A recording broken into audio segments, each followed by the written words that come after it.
Student, कॉर्निशन compound का video number 17 है। Last video में हम डिस्कस कर रहे थे क्रिस्टल फील्ड स्प्लिटिंग के बारे में कि कब जो है हाइब्रिडाइजेशन sp3 होगा या d2sp3 या sp3 या dsp2 होगा। तो इसको हमने डिटेल में देख लिया है कि यदि लिगेंड वीक फील्ड होगा तो sp3d2 ऑक्टाहेड्रल के केस में यदि लिगेंड आपका वीक फील्ड है तो आपका हाइब्रिडाइजेशन sp3d2 होगा। यदि स्ट्रॉन्ग फील्ड है तो d2sp3 होगा। और कब वीक फील्ड होगा? जब आउटर ऑर्बिटल होगा। क्लियर है? और स्ट्रॉन्ग फील्ड कब होगा? जब इनर ऑर्बिटल होगा। क्लियर? नेक्स्ट हम देखेंगे कॉर्निशन कंपाउंड, जब कॉर्निशन नंबर 4 है तो उस केस में आउटर ऑर्बिटल होगा। कब? जब हाई स्पिन होगा, वीक फील्ड लिगेंड होगा sp3 टेट्राहेड्रल। क्लियर है? और dsp2 जब स्ट्रॉन्ग फील्ड लिगेंड होगा तो dsp2 होगा, स्क्वायर प्लेनर होगा और इनर ऑर्बिटल कॉम्प्लेक्स होगा। क्लियर? अब हम इसको डिस्कस करेंगे बाय एग्जांपल। एग्जांपल्स देखेंगे कि ये कहाँ तक हमारे लिए हेल्पफुल है इन बॉन्डिंग। देखिए एग्जांपल से हम इसको डिस्कस करेंगे। तो जैसे हमने कोई एग्जांपल ले लिया, अब हमें कुछ भी नहीं पता, हमें इसको बॉन्डिंग बताना है, कॉम्प्लेक्स कैसा है, सारी डिटेल हम कैसे किसी एग्जाम्पल से बता सकते हैं। जैसे हमने ले लिया FeCN का होल 6 and 3 तो अब तक हमने जो कुछ भी पढ़ा है इस चैप्टर में उन सारी चीजों को, इस कंपाउंड को ले लिया और उसकी पूरी हिस्ट्री को हम यहाँ पर डिस्कस करेंगे। तो सबसे पहले तो हम नॉमेनक्लेचर डिस्कस करेंगे। सबसे पहले इसका नॉमेनक्लेचर देखते हैं कि इसका क्या होगा, IUPAC नेम क्या होगा। IUPAC नेम सबसे पहले इसका हम लिखते हैं। देखिए तो IUPAC नेम लिखने के लिए हमने आपको बताया है कोई काउंटर आयन नहीं है। क्या है आपके पास? कॉर्निशन स्फीयर है, उसमें मेटल एटम है और लिगेंड है। तो नाम कहाँ से स्टार्ट करेंगे? लिगेंड से। कितने यूनिडेंटेड लिगेंड है? इसका नाम साइनो है। कितने कॉर्निशन नंबर है? 6 है। तो क्या नाम हो गया? That is hexacyano. क्या हो गया? That is hexacyano. हेक्सासाइनो हो गया। उसके बाद लिगेंड सेंट्रल मेटल एटम का नाम लिखेंगे। अब चूंकि इसके ऊपर 3- इसका मतलब कोऑर्डिनेशन स्फीयर हमारा निगेटिव है और निगेटिव होता है तो मेटल एटम के नाम के पीछे 8 लगा देते हैं। तो क्या नाम हो जाएगा? हेक्सासाइनोफेरेट। और आप इसके बाद हम लिखेंगे सेंट्रल मेटल एटम की ऑक्सीडेशन संख्या। तो ऑक्सीडेशन संख्या कितनी हो जाएगी? यहाँ पर देखिए -6 = x प्लस -6 = -3। तो कितना हो जाएगा? +3। ऑक्सीडेशन संख्या कितनी हो गई? +3। तो ये नाम हो गया हेक्सासाइनोफेरेट थर्ड। तो इसका सिंपल सा हम देखें तो हमें क्या क्या चीजें मिल गई इसमें। देखिए ये तो IUPAC नेम हो गया। उसके बाद ऑक्सीडेशन नंबर इसका कितना हो गया? That is +3। ऑक्सीडेशन नंबर +3 हो गया। कोऑर्डिनेशन नंबर इसका कितना हो गया? कोऑर्डिनेशन नंबर लिगेंड कितने हैं? 6 हैं। तो कोऑर्डिनेशन नंबर कितना हो जाएगा? That is 6। कोऑर्डिनेशन नंबर 6 हो गया। ऑक्सीकरण संख्या +3 हो गई। उपसंयोजन संख्या आपकी 6 हो गई। इसका मतलब यदि कोऑर्डिनेशन नंबर 6 है, लिगेंड 6 है तो कॉम्प्लेक्स कैसा होगा? हर हालत में कॉम्प्लेक्स की जो ज्योमेट्री होगी, कॉम्प्लेक्स की ज्योमेट्री कैसी होगी? That is octahedral. कॉम्प्लेक्स की ज्योमेट्री क्या हो जाएगी? That is octahedral. Clear? Geometry क्या हो गई? ऑक्टाहेड्रल। तो देखिए इतनी चीजें हमें पता चल गई डिटेल। पहले नाम रख लिया, उसके बाद ऑक्सीकरण संख्या निकाल लिया और आपका कोऑर्डिनेशन नंबर पता चल गया। जब कोऑर्डिनेशन नंबर पता चल गया, उपसंयोजन संख्या या लिगेंड की संख्या, तो हमने उसकी ज्योमेट्री निकाल ली। ज्योमेट्री उसका या उसकी स्ट्रक्चर क्या होगा? That is octahedral. अब जब ऑक्टाहेड्रल हो गया तो दिमाग में आता है कि इसका हाइब्रिडाइजेशन क्या होगा। तो इसका हाइब्रिडाइजेशन या तो sp3d2 हो सकता है या d2sp3 हो सकता है। अब कैसे फाइंड आउट करें कि sp3d2 होगा या d2sp3 होगा? तो हम बॉन्डिंग करके भी निकाल सकते हैं, डायरेक्ट भी लिख सकते हैं। डायरेक्ट देखिए क्या हो जाएगा इसका हाइब्रिडाइजेशन। इसका हाइब्रिडाइजेशन हम कैसे फाइंड आउट करेंगे कि d2sp3 होगा या sp3d2 होगा? इसी के लिए जो अभी हमने लास्ट वीडियो में डिस्कस किया, इसी के बारे में डिस्कस किया। अब देखिए कैसे डिस्कस करेंगे, लिगेंड को देखेंगे। लिगेंड क्या है? साइनो। अब हम स्पेक्ट्रोकेमिकल सीरीज को याद करेंगे। जब लिगेंड हमने देख लिया कि लिगेंड क्या है, यहाँ पर साइनो है, Cn- है। अब स्पेक्ट्रोकेमिकल सीरीज को अपने दिमाग में याद रखेंगे। कौन सा लिगेंड स्ट्रॉन्ग फील्ड होता है, कौन सा वीक फील्ड होता है। तो साइनो को यदि हम स्पेक्ट्रोकेमिकल सीरीज में देखें तो हम देखेंगे कि साइनो जो है स्पेक्ट्रोकेमिकल सीरीज के अकॉर्डिंग, क्लियर है, स्पेक्ट्री सीरीज के अकॉर्डिंग क्या है? साइनो स्ट्रॉन्ग फील्ड लिगेंड है। तो साइनो हमारा जब स्ट्रॉन्ग फील्ड लिगेंड है, लिगेंड स्ट्रॉन्ग फील्ड होता है, तब देखिए कि क्या होना चाहिए। यदि लिगेंड आपका स्ट्रॉन्ग फील्ड है, ऑक्टाहेड्रल कॉम्प्लेक्स है, स्ट्रॉन्ग फील्ड लिगेंड है, देखिए ऑक्टाहेड्रल कॉम्प्लेक्स है, स्ट्रॉन्ग फील्ड लिगेंड है, तो हाइब्रिडाइजेशन d2sp3 होगा। यदि वीक फील्ड लिगेंड होता तो sp3d2 होगा। तो जब लिगेंड क्या हो गया हमारा, लिगेंड आपका हो गया दैट इज स्ट्रॉन्ग फील्ड, तो हाइब्रिडाइजेशन क्या हो गया? d2sp3। d2sp3 हुआ क्यों भाई? क्योंकि स्ट्रॉन्ग फील्ड लिगेंड है, स्ट्रॉन्ग फील्ड लिगेंड है स्ट्रॉन्ग फील्ड लिगेंड है और कॉम्प्लेक्स कैसा है, इनर ऑर्बिटल कॉम्प्लेक्स है, इनर ऑर्बिटल कॉम्प्लेक्स है। क्लियर, इनर ऑर्बिटल कॉम्प्लेक्स है, स्ट्रॉन्ग फील्ड लिगेंड है, इस वजह से कॉम्प्लेक्स हाइब्रिडाइजेशन D2sp3 है, इनर ऑर्बिटल कॉम्प्लेक्स है। ये सारी डिटेल हमको पता चल गई। मान लीजिए एग्जाम में आ गया कि हमको बताना है कि इसकी बॉन्डिंग क्या होगी, इसका संकरण क्या होगा, हाइब्रिडाइजेशन निकालना है, इसकी संरचना निकालनी, तो आप डायरेक्ट भी निकाल सकते हैं। अगर हमारे पास टाइम नहीं है तो हम डायरेक्ट भी निकाल कर सारी चीजें लिख सकते हैं। अब हमको मान लीजिए निकालना, तो कैसे निकालेंगे देखिए।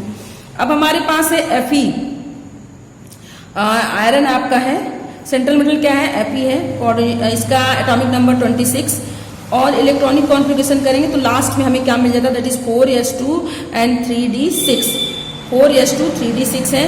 अब इसके ऊपर ऑक्सीकरण संख्या कितनी है, +3, इसको आयन के फॉर्म में लिखते हैं। सारी डिटेल हमारे पास है, यहाँ से हम लेते जाएंगे। +3 तो क्या मिल गया, that is 4s0, 2 electron s के निकल गए, फिर 1 इलेक्ट्रॉन हम d के, पहले s के निकालेंगे तब d के, तो कितने बच गए 3d5। फिर हमने लिखा अब हम बॉन्डिंग करना शुरू करेंगे, 4s गायब हो गया, हमारे पास क्या रह गया 3d, 1 2 3 4 5। क्लियर, उसके बाद हम क्या ले लेंगे आगे, खाली ऑर्बिटल NS0 NP0, और यहीं पे बना लेंगे, NS बना लिया और NP बना लिया, क्योंकि हमें इसकी आवश्यकता पड़ने वाली, बिकॉज लिगेंड कितने 6 हैं। अब देखिए 3d5 को भरेंगे, स्ट्रॉन्ग फील्ड लिगेंड है ये, याद रखेंगे, लिगेंड कैसा, स्ट्रॉन्ग फील्ड लिगेंड। और जब लिगेंड स्ट्रॉन्ग फील्ड होता है तो इलेक्ट्रॉन जो है कैसे इलेक्ट्रॉनिक कॉन्फ़िगरेशन होता है उसको भी मैं डिटेल में आपको बताऊंगी, किस तरीके से इलेक्ट्रॉन भरते हैं। यदि लिगेंड स्ट्रॉन्ग फील्ड है तो इलेक्ट्रॉन जो है पेयर्ड फॉर्म में भर जाएंगे, 1 1 2 3 4 एंड 5। जब तक आपके स्ट्रॉन्ग फील्ड लिगेंड होंगे तो जब तक जो है आपके जो है ऑक्टाहेड्रल कॉम्प्लेक्स हैं, तो जब तक T2G के ऑर्बिटल नहीं भर जाएंगे तब तक EG नहीं भरे जाएंगे। T2G EG क्या है, ऑक्टाहेड्रल स्प्लिटिंग को आप देखिए। अब ऑक्टाहेड्रल स्प्लिटिंग से आपको नहीं समझ में आ रहा होगा, अभी मैं इलेक्ट्रॉनिक कॉन्फ़िगरेशन बताऊंगी तो आपको बिल्कुल क्लियर हो जाएगा। फिलहाल यहाँ पर रखेंगे स्ट्रॉन्ग फील्ड लिगेंड में इलेक्ट्रॉन पेयर्ड फॉर्म में होंगे। क्लियर, ये हो गया, इलेक्ट्रॉन भरे गए, कैसे भरेंगे वो अभी बताते हैं आपको। ये इलेक्ट्रॉन 5 इलेक्ट्रॉन भर दिए गए। अब Cn 6 है, अब इसमें 1 इलेक्ट्रॉन है, लेकिन यहाँ पर Cn नहीं रखा जाएगा क्योंकि 2 इलेक्ट्रॉन एक साथ लेके आएंगे। तो एक साइनाइड यहाँ पर, दूसरा यहाँ पर, थर्ड, फोर्थ, फिफ्थ, और ये हो गया 5। क्लियर, ये भर दिया। अब 1 2 T के कितने हो गए, 2 हो गए, S 1 P के 3, तो D2sp3, D2sp3 हो गया। अब हमको पता चल गया, देखिए हमने जो कहा था D2sp3, यहाँ पर D2sp3 है, D2sp3 है, ऑक्टाहेड्रल है। अब एक चीज रह गई, मैग्नेटिक प्रॉपर्टी निकालना है कि ये कैसा है, पैरामैग्नेटिक है या डायमैग्नेटिक। पैरामैग्नेटिक का मतलब एक भी इलेक्ट्रॉन अयुग्मित हो, अनपेयर्ड हो, तो पैरामैग्नेटिक। डायमैग्नेटिक का मतलब सारे के सारे इलेक्ट्रॉन पेयर्ड है। तो आप देखेंगे इसमें एक इलेक्ट्रॉन जो है वो अनपेयर्ड है, 1 अनपेयर्ड इलेक्ट्रॉन होने की वजह से paramagnetic in nature, paramagnetic in nature, तो ये पैरामैग्नेटिक है। क्लियर, पैरामैग्नेटिक होगा, सारी चीजें देखिए यहीं पे मिल जाएगा। पैरामैग्नेटिक होगा, अनुचुंबकीय होगा, क्यों भाई, क्योंकि 1 अनपेयर्ड इलेक्ट्रॉन है, 1 अनपेयर्ड इलेक्ट्रॉन उपस्थित है, इसके पास 1 अनपेयर्ड इलेक्ट्रॉन उपस्थित है। इसके अलावा यदि हमें यहीं पे बताना हो कि ये कॉम्प्लेक्स कलर्ड है या कलरलेस है, रंगीन है या रंगहीन है, तो हमने बताया कि कॉम्प्लेक्स कलर्ड कब होगा, रंगीन कब होगा, जब उसके पास अनपेयर्ड इलेक्ट्रॉन होंगे। यदि अनपेयर्ड इलेक्ट्रॉन है तो कलर्ड होगा, और यदि अनपेयर्ड इलेक्ट्रॉन नहीं है तो कलरलेस होगा। इसके पास एक अनपेयर्ड इलेक्ट्रॉन है, इसका मतलब ये कॉम्प्लेक्स कैसा होगा, कलर्ड कॉम्प्लेक्स होगा। क्लियर, देखिए सारी हिस्ट्री पता चल गई इस कंपाउंड की। ये था कोऑर्डिनेशन कंपाउंड में बॉन्डिंग कैसे क्या करनी, अब सब कुछ पता चल गया, कुछ बाकी नहीं रह गया। इस कंपाउंड के नाम पता है, ऑक्सीडेशन संख्या, कोऑर्डिनेशन नंबर, ज्योमेट्री, संकरण, हाइब्रिडाइजेशन, स्ट्रॉन्ग फील्ड लिगेंड है, इनर ऑर्बिटल कॉम्प्लेक्स है, पैरामैग्नेटिक है, कलर्ड है, सारी चीजें पता चल गई।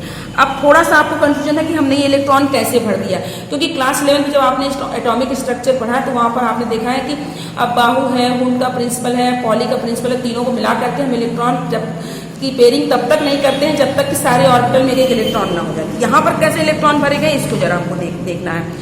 तो इलेक्ट्रॉनिक कॉन्फ़िगरेशन इन हेडिंग हो जाएगी हमारी electronic configuration, electronic configuration in octahedral complex, octahedral complex. तो ऑक्टाहेड्रल कॉम्प्लेक्स में हम इलेक्ट्रॉनिक कॉन्फ़िगरेशन करेंगे। तो octahedral complex, specially octahedral complex की बात कर रहे हैं, d ऑर्बिटल्स हैं, तो d1 d2 d3 इस तरह के हम कॉम्प्लेक्स लेंगे। तो हम एक टेबल बना लेंगे यहाँ पर। अब एक चीज और, पहले हम ऑक्टाहेड्रल को याद करेंगे। ऑक्टाहेड्रल स्प्लिटिंग को यदि हम देखें, जब ऑक्टाहेड्रल स्प्लिटिंग हो रही थी तो हमने देखा था कि ऑक्टाहेड्रल स्प्लिटिंग में क्या हो रहा था, जब स्प्लिटिंग होती थी तो 3 ऑर्बिटल ऊपर जाते थे, 3 ऑर्बिटल नीचे और 2 ऑर्बिटल ऊपर। तो लोअर एनर्जी के ऑर्बिटल कौन कौन से, dxy, dyz, dxz, और हायर एनर्जी वाले 2 थे। तो यहीं पर हम इसको ड्रॉ कर देंगे कि ऑक्टाहेड्रल कॉम्प्लेक्स में जो स्प्लिटिंग हो रही है, आफ्टर स्प्लिटिंग ये 3 ऑर्बिटल आपके लोअर एनर्जी के हो जाते हैं। कौन से, ये आगे वाले dx, 3 orbital dxy, dyz and dxz, ये लोअर एनर्जी वाले हो गए। और ये क्या है आपके, दैट इज T2g। और ये जो ऊपर वाले हैं ये क्या हो गए, dx square y square and dz square, और ये क्या है Eg, ये आपके हायर एनर्जी हो गए और ये लोअर एनर्जी हो गए। इतना याद हो गया। अब हम जो है इलेक्ट्रॉनिक कॉन्फ़िगरेशन करेंगे। सबसे पहले आप यहाँ पर लिखेंगे, टेबल बना लेंगे, that is complex, coordination complex है हमारे पास, और कोऑर्डिनेशन कॉम्प्लेक्स है, उसके बाद इलेक्ट्रॉनिक कॉन्फ़िगरेशन क्या होना चाहिए। कोऑर्डिनेशन कॉम्प्लेक्स है तो कोऑर्डिनेशन कॉम्प्लेक्स में क्या इलेक्ट्रॉनिक कॉन्फ़िगरेशन होना चाहिए। क्लियर है। नेक्स्ट है इलेक्ट्रॉनिक कॉन्फ़िगरेशन क्या होगा, फिर यहाँ पर हम लिख देंगे।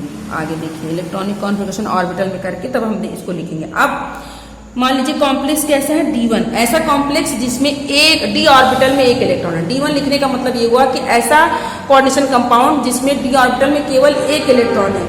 जब एक इलेक्ट्रॉन होगा तो देखिए ऑर्बिटल भरेंगे, हम ऑर्बिटल को भरेंगे 1 2 3 4 5। और दिमाग में रखिएगा ऑक्टाहेड्रल है, इसका मतलब आगे के 3 जो हैं, आगे के 3 आपके T2g हैं और पीछे वाले 2 क्या है, Eg है। क्यों, क्योंकि भाई आपको पता है कि ऑर्बिटल में हमेशा इलेक्ट्रॉन लोअर में भरे जाते हैं तब हायर एनर्जी में भरे जाते हैं।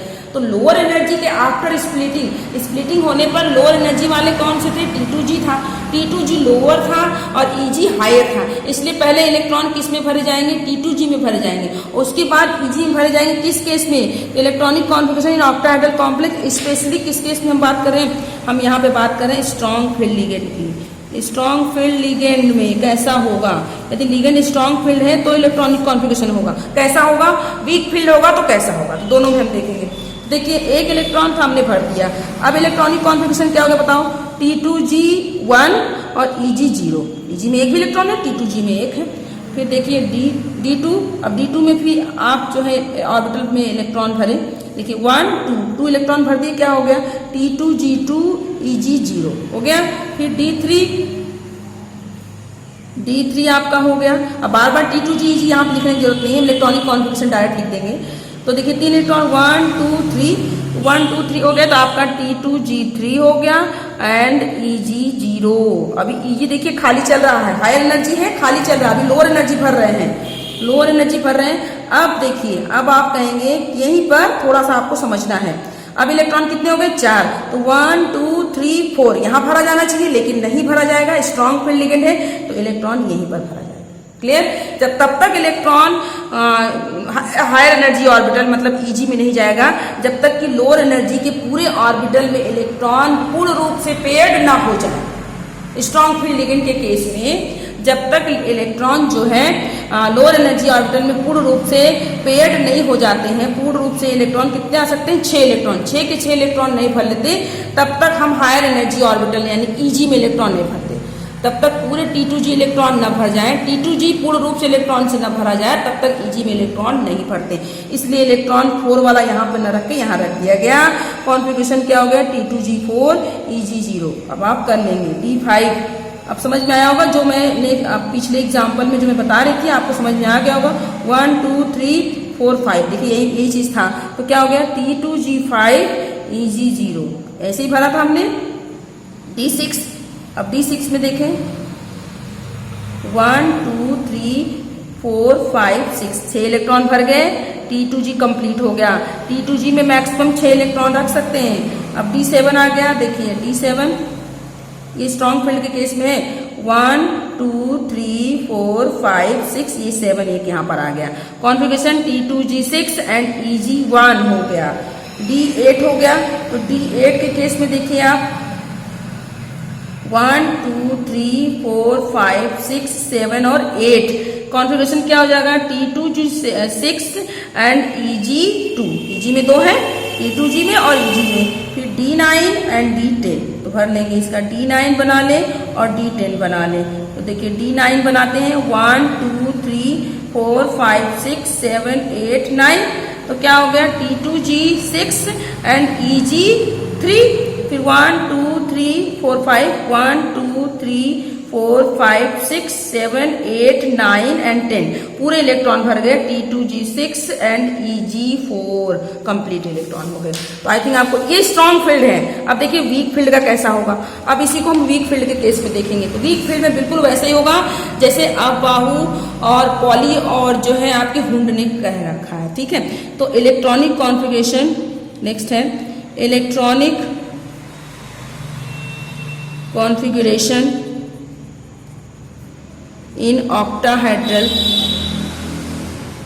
octahedral complex in case of, किसके केस में, वीक फील्ड लिगेंड, जब लिगेंड कैसा हो, वीक फील्ड लिगेंड हो। और जब वीक फील्ड लिगेंड होगा तो इलेक्ट्रॉन बिल्कुल वैसे ही भरे जाएंगे जैसे वास्तव में इलेक्ट्रॉन भरे जाते हैं। इसका क्या मतलब है हमारा, देखिए फटाफट बना लेंगे। कॉम्प्लेक्स, उसके बाद है हमारा इलेक्ट्रॉनिक कॉन्फ़िगरेशन, और जो मिलेगा वो हम लिखते जाएंगे यहाँ पर। देखिए अब बनाते हैं। अब क्या हो गया, D1 हुआ तो कितने इलेक्ट्रॉन हो गए, 1 इलेक्ट्रॉन है 1, तो क्या हो जाएगा, दैट इज T2G1 EG0 यहाँ है। फिर D2 है, 2 इलेक्ट्रॉन है आपके 1 2, तो क्या हो गया T2G2 एंड EG0। फिर D3 हो गया, D3 में देखिए 1 2 5 ऑर्बिटल बनाए, 1 2 3 इलेक्ट्रॉन भर दिए T2G3 एंड EG0। फिर D4 हुआ, तो D4 के केस में आप देखेंगे इलेक्ट्रॉन कैसे भरे जाते हैं। तो उसी तरीके से 1 2 3 4 भर दिए जाएंगे। क्लियर। यदि वीक फील्ड लिगेंड होगा तो इलेक्ट्रॉन वैसे ही भरे जाएंगे, ऐसा नहीं, जब तब तक इलेक्ट्रॉनों की पेयरिंग नहीं होगी जब तक कि T2G और EG में एक एक इलेक्ट्रॉन ना हो जाए। यही अंतर है स्ट्रॉन्ग फील्ड और वीक फील्ड में। इससे हमारा हाइब्रिडाइजेशन और मैग्नेटिक प्रॉपर्टी क्लियर हो जाती है।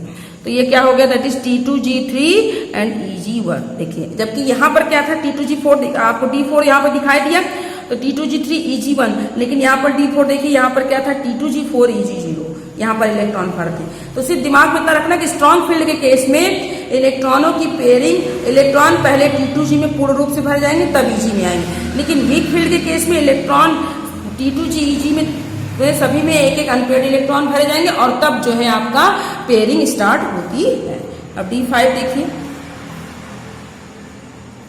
1 2 3 4 5, तो क्या हो गया T2G3 एंड EG2। क्लियर। इसी तरीके से D6 है 1 2 3 4 5 6, तो क्या हो गया, that is T2G4 and T2G4 हो गए, EG2 हो गया। फिर D7 1 2 3 4 5 6 7, तो कितने हो गए, that is T2G5 and EG2। फिर D8 D9 and D10 orbital बना लेंगे, इसको आप समझ लें 1 2 3 4 5 1 2 3 4 5 1 2 3 4 5 1 2 3 4 5 6 7 8, तो क्या हो गया, that is T2G6 and EG2। Clear. 1 2 3 4 5 6 7 8 9, तो T2G6 एंड EG3 हो गया। फिर 1 2 3 4 5 6 7 8 9 10, तो configuration T2G6 and EG4। Clear. ये वीक फील्ड है, वो स्ट्रॉन्ग है। क्लियर है। अब वीक फील्ड का एक एग्जांपल यहीं पे ले लेते हैं। एक एग्जांपल ले लेते हैं वीक फील्ड का, जिससे आपको क्लियर हो जाए। अब हम यहीं पर स्ट्रॉन्ग फील्ड का एक एग्जांपल लिया था, अब हम एक एग्जांपल ले लेते हैं वीक फील्ड लिगेंड का, जिससे आपको क्लियर हो जाए कि वीक फील्ड लिगेंड के लिए हम क्या कह रहे हैं। जैसे एग्जांपल ले लिया, दैट इज FeF6 एंड 3-, ये हो गया। क्लियर। FeF6 3-। अब इसको देखना है, सबसे पहले इसका नाम लिख लेते हैं। नाम क्या हो जाएगा, हेक्सा फ्लोरो या फ्लोरिडो, हेक्सा फ्लोरो। क्लियर है। फिर निगेटिव है इसलिए फेरेट कोऑर्डिनेशन नंबर निकाल लेंगे 3 आ जाएगा थर्ड, सॉरी ऑक्सीडेशन संख्या, कोऑर्डिनेशन नंबर कह रहे हैं, ऑक्सीडेशन संख्या 3, ऑक्सीडेशन नंबर कितना आ गया, दैट इज 3 आ गया, प्लस 3 इसकी ऑक्सीडेशन नंबर आ गई, ठीक है। कोऑर्डिनेशन नंबर कितना है, दैट इज 6, कोऑर्डिनेशन नंबर कितना है 6 है। उसके बाद यदि कोऑर्डिनेशन नंबर 6 है तो ज्योमेट्री क्या हो जाएगी, ज्योमेट्री ऑक्टाहेड्रल, ज्योमेट्री हो जाएगी आपकी ऑक्टाहेड्रल हो जाएगी, क्लियर है। अब ऑक्टाहेड्रल है तो हाइब्रिडाइजेशन क्या होगा, D2sp3 होगा या sp3d2 होगा। तो देखिए लिगेंड क्या है, फ्लोरो, तो फ्लोरो जो लिगेंड है ये कैसा लिगेंड है भाई, वीक फील्ड लिगेंड है, पता है हमको ये लिगेंड वीक फील्ड है। इसके लिए आपको स्पेक्ट्रोकेमिकल सीरीज याद रहना चाहिए। तो बहुत सी चीजों को जब पूरे चैप्टर को अच्छे से याद रखेंगे तो ये सारी थ्योरी आपकी किसी भी कंपाउंड की पूरी हिस्ट्री आप निकाल लेंगे। ज्योमेट्री ऑक्टाहेड्रल, फ्लोरो क्या है, वीक फील्ड लिगेंड। जब वीक फील्ड लिगेंड है, ऑक्टाहेड्रल है, वीक फील्ड है, ऑक्टाहेड्रल है, कोऑर्डिनेशन नंबर 6 है, तो हाइब्रिडाइजेशन क्या होना चाहिए भाई,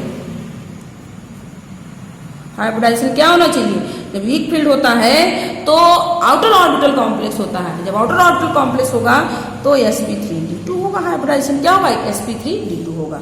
अब हम देखेंगे इसको बनाएंगे, देखिए आयरन Fe का क्या होगा, दैट इज 26 होता है, तो आपका 4s2 and 3d6, फिर Fe जो है ऑक्सीडेशन संख्या कितनी है, +3 तो इलेक्ट्रॉन निकाल देंगे 4s0 and 3d, 2 इसमें से निकल गए, एक इसमें से 5। अब हम ऑर्बिटल बनाएंगे 3d से, 4s में एक भी इलेक्ट्रॉन नहीं है, 1।